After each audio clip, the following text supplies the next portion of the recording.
Most people believe money responds to effort. It doesn't. It responds to nervous systems. And most people are unknowingly signaling the opposite of what money moves toward. Across behavioral psychology, risk theory, and decision-making patterns, money follows one consistent rule. It moves toward stability. Not morality. Not talent. Not desperation. Money accumulates where regulation already exists and withdraws where urgency dominates. This isn't personal. It's mechanical. And it explains why the people who want money the most often repel it. The belief that money rewards effort is socially convenient, but behaviorally false. Effort is invisible to systems. Money does not perceive intention. It only responds to signals. When someone operates from anxiety, their behavior becomes accelerated, reactive, and compressed. They rush decisions. They overextend. They tolerate poor terms. From the outside, this reads as volatility. Money does not move toward volatility because volatility increases risk, and money, by nature, is risk-averse. If you've ever felt close to money but never settled into it, this is why. Your effort isn't failing. Your internal state is missignaling. Anxiety is often described as an emotion. In reality, it's a broadcast. It communicates urgency, unpredictability, and instability, regardless of how competent someone actually is. In financial environments, anxiety produces 3 observable behaviors: over-explaining value, accepting unfavorable exchanges, and reacting instead of positioning. These behaviors signal to money, and to people who control money, that containment is absent, and money does not anchor itself to environments that cannot hold it, not because they are undeserving, but because they are unsafe. Calm is frequently mistaken for confidence. It isn't. Calm is regulation. A regulated person moves at a pace that suggests optionality. They do not chase outcomes. They allow outcomes to approach. This creates a perception of surplus. And surplus is the single most attractive signal money recognizes. Money flows toward environments that imply they don't need it, because those environments are least likely to misuse it. This is why calm people are trusted with responsibility before they are trusted with cash. Trust precedes access. Scarcity thinking is not a mindset issue. It's a physiological state. When someone believes resources are about to disappear, their behavior contracts. They hoard. They cling. They overcorrect. Money interprets this contraction as fragility. Fragile systems do not scale. So money exits. Not dramatically. Quietly.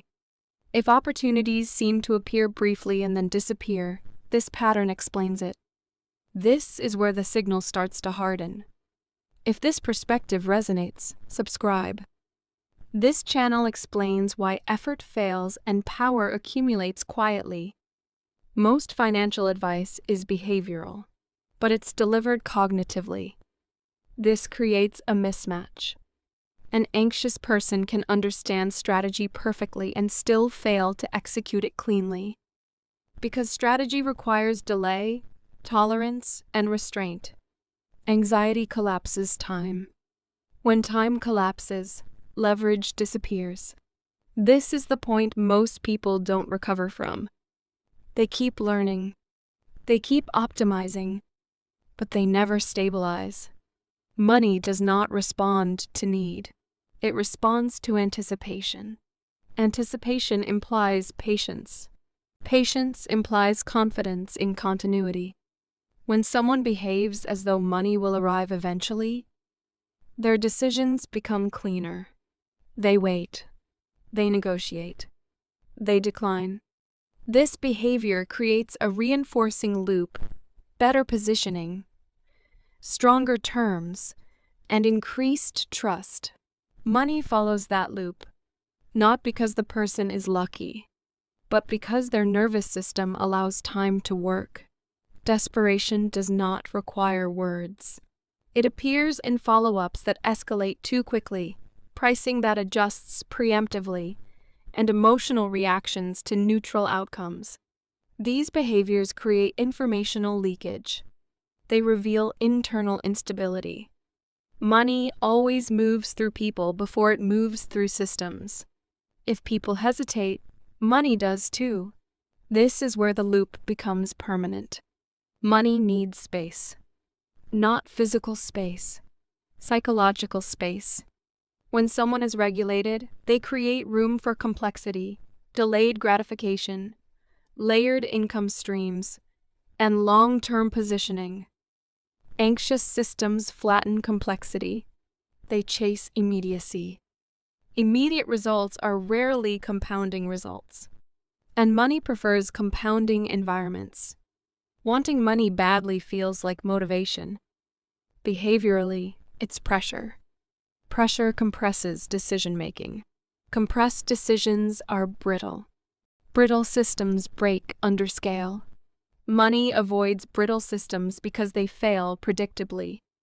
This is why people who emotionally detach from outcomes often outperform those who obsess over them. Detachment is not indifference. It's stability. Many people unconsciously identify as almost there. This identity produces constant preparation, but never arrival. They are always learning, always adjusting, always waiting. Money does not move toward preparation. It moves toward occupancy. Occupancy signals that the space is already claimed. If you're always preparing but never arriving, this isn't accidental. Capacity is not how much someone can do. It's how much they can hold without distortion. A regulated person can hold uncertainty, hold delayed results, hold negotiation tension. This capacity makes them a reliable container for money. Money does not want excitement. It wants endurance. This pattern appears in careers, investments, and leadership hierarchies because the mechanism is the same. Money follows nervous systems the way water follows gravity. It pools where the ground is stable. It avoids ground that shifts.